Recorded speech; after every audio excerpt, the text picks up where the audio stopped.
चलो यही math problem को सॉल्व करवा जदि 2 जन पुरुष किंबा 3 जन महिला गोटे काम को 30 दिन में समाप्त करिपारंती तेबे 6 जन पुरुष और 1 जन महिला से काम को समाप्त करने को केते दिन नेबे। तो आमको दिखाई 2 मेन जो काम करिवो सेटा 3 वोमेन 30 दिन में समाप्त करिपारंती। आमको पचरा जायछि 6 मेन एवं 1 वोमेन से काम केते दिन में करेंगे। तो 6 मेन को आम लिखिपर 9 वोमेन तेणु 9 वोमेन प्लस 1 वोमेन तेणु 10 वोमेन से काम को केते दिन में करेंगे भाई आमको पचरा जायछि।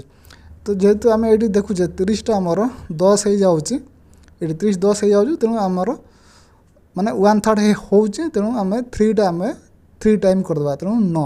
तो 9 दिन 10 जन वोमेन समाप्त करेंगे जोटा कि हूँ उत्तर बा सेटा आम एमती करि थाउ 3 मेन जदि सॉरी 3 वोमेन जदि 30 दिन में कर 1 वोमेन सेटा करेंगे 30 × 3 एवं 10 वोमेन सेटा के दिन करेंगे 30 × 3/10।